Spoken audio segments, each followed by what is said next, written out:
What's going on, Chester County? Chris Lagarde with the Chris and Company real estate team here. Wanted to bring to you some of the latest market information for the area, the main area we serve of Chester County.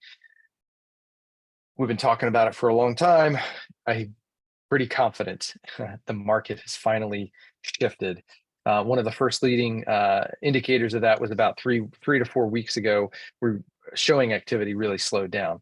So let me go over that with you and how I'll cover quickly how that affects you if you're planning on selling or buying. And so end all be all right now is that if you are planning on doing something, please reach out to us right now because interest rates are changing, going up. Homes are not selling as quickly, and so home prices are probably going to have pressure to come down. So you want to get, I don't care if you're doing it now or you're thinking about doing it a year from now. Now is the time to talk to us so we can get all your ducks in a row. So let me share with you the infographic that we have here. So this is Chester County market update. This covers through the end of last month. So average sales price was up 16% compared to September of last year, 530,439. Now that's not what the values of homes here are. It just reflects what the average sale price was. That's a big deal. That's up a lot from last year. But keep in mind, that's not indicative of where we believe the market to be going.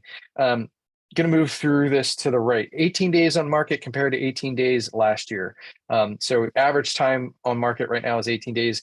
It says 0% change, but what that doesn't really show you is that through this year, there has been a change in that overall. So it's going to pull up some of the latest data on that, which is that basically the days on market have changed and have gone up overall as we've seen throughout the year, and it was as low as 9 or 10 days at one point, and so they're starting to creep up 100%. So that's something to look at, and want to make sure you knew that. So next over here to the right is supply of homes. Okay, that looks like we're down in the supply of homes. That could look really good for sellers. But it's not necessarily indicative of what the market is doing overall. So yeah, there are less homes to buy, which is good for sellers because on one hand, you would think that that causes more of a seller's market, but with the interest rates and then certainly seems that buyers have kind of hit the pause button for the moment because they're not sure what to do with the interest rates. They're not sure how that's going to impact them. They're a little confused by that, and they're hearing a lot of mixed signals from the mass media and friends. So it's important to share this with them. Inventory, it's actually up over a month, which is the first time that we've seen that in a while. I think it's been over a couple of years since we saw more than a month's worth of inventory. That's up 2% over last year. So that's important to note. Now, one of the kickers here is that number of sold homes. This is year to date. So year to date, there's been 5,210 homes sold through September. Last year at this time, we were at 6,350. That is almost a 30% reduction. A 30% reduction in activity. That's significant. And that's not just because the supply of homes is down. That's very much because of the rates and the market shifting underneath this. And so lastly, sold to list price ratio, again, looks like it's like, oh, there's no change over last year, but that's not entirely the biggest or the big part of the picture. We have been seeing list to sale price ratios as high as 106% earlier this year. So those ratios are absolutely coming down. What people are getting, they're not getting over asking price anymore. They're getting at asking price. That's significant to understand. So what does this mean for you if you're a buyer? I'll get to sellers in a second. So as a buyer, it's really important to understand first, interest rates are incredibly average, historically average right now. When you look at the historical interest rate, it's average.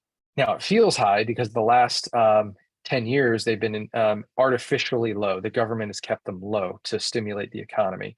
So those 3.5%, 4% interest rates that people were seeing were artificially low, and those days are over. So they're average. Now, where it hurts is that because prices have increased so much in the last couple of years, it's stinging because it hurts the affordability index.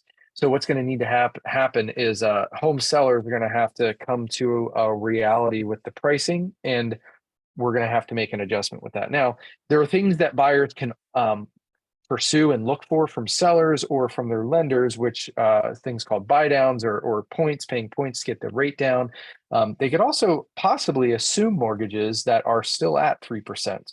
Now, those don't last. It's not like you assume, let's say there's 20 years left in a loan and you assume it, you don't have all 20 years of that under your belt. It's not like it's going to take that. It usually is, my understanding, is a period of like 5 or so years, but check with your lender on that, which is another reason why it's important to have a really solid lender. Now, as a seller, what does this mean for you as a seller? Well, if you're thinking you could get a certain price based on what your neighbor sold for 6 months ago or even 3 months ago, you need a solid agent next to you helping you understand reality, because those numbers are not going to cut it anymore. We've got I'm seeing listings that should have sold, right? And there's no real reason why they haven't, other than the buyers are kind of timid right now, and they don't want to take the plunge with the interest rates being what they are. They're getting used to it. Like the water's really cold, and they jumped in and like they kind of jumped back out because it was really cold, but they're kind of getting in slowly. So you're going to need to make sure you have your pricing nailed down, because some places are still seeing things sell really quickly. Other places are not, and we'll tell you that townhomes are being hit first. They're taking a little longer to sell. If it's a single family home, it's a little easier to sell it. So it's really important that you have an agent next to you that is selling a lot of homes, not just one or two or one or three every couple of months. You need to have somebody that's in the market, experiencing it day by day by day. And that's what we offer. Our purpose is to help our clients like you live abundant lives through excellence in real estate. And part of that purpose is that we study the market just like we're doing right now and making sure that our clients have the very best at mind. So this is a little long, but there's a lot to update you on. And so if you need help, if you have friends and family that need help with real estate, please reach out to us immediately. Don't just give them our name and number. Please text us, let us know that you have somebody, even do a 3-way text to introduce us, and we'll reach out to them and help them right away. So appreciate everything all y'all do, and we love our raving fans. And coming up, just real quick, is our next month in November is our favorite event of the year. It's the Photos and Storytime with Santa and Pie giveaway. So if you're not on our mailing list, please reach out to us. We'd love to get you on that. That sells out very quickly. So if you're not a recent client of ours and want to get on that list, please reach out to us so that we can get you on that list. Cool. With that said, please let us know if you have any questions. We'd love to hear from you. We'll talk to you soon.